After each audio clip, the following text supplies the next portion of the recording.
Cancer వస్తే ఆ cancer వచ్చిన ఆర్గన్ మొత్తం తీసేయాల్సిందేనా? నేను doctor Manobhiram, surgical oncology consultant, Narayana hospital, Nellore.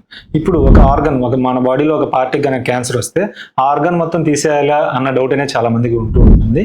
మనకి క్యాన్సర్ సర్జరీకి మిగిలిన సర్జరీస్కి డిఫరెన్స్ ఏమంటే, క్యాన్సర్ సర్జరీ చేసినప్పుడు మనకు మార్జిన్ అంటే నార్మల్గా ఉన్న టిష్యూ కంటే కూడా పక్కన అబ్నార్మల్గా ఉన్న టిష్యూతో పాటు ఆ నార్మల్గా ఉన్న టిష్యూని కూడా కొంచెం తీస్తేనే మనకు క్యాన్సర్ అనేది మళ్ళీ తిరిగి రాకుండా ఉంటుంది. దీన్నే రాడికల్ సర్జరీస్ అంటాము.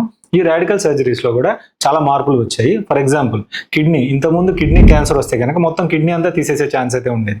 బట్ ఇప్పుడు only half of the kidney or చిన్న part of the kidney with margin అంటే మళ్ళీ తిరిగి రాకుండా చేసేలాగా ప్రక్రియ అయితే మనం రెగ్యులర్గా చేస్తూ ఉంటాము. అంతేకాకుండా లివర్లో కానివ్వండి, పేగులో కానివ్వండి, ఎక్కడ క్యాన్సర్ వచ్చినా కూడా మొత్తం ఆర్గన్ తీసేయకుండా ఓన్లీ ఆ క్యాన్సర్ పార్ట్ని మాత్రమే తొలగించే ఛాన్స్ అయితే ఉంటుంది. అలాగే బ్రెస్ట్కి సంబంధించిన దాంట్లో కూడా బ్రెస్ట్ క్యాన్సర్ వస్తే కనుక ఓన్లీ ఆ బ్రెస్ట్ ట్యూమర్ వరకే తీసి మనం రొమ్ముని కాపాడే ఛాన్స్ అయితే చాలా ఎక్కువగా ఉంటుంది.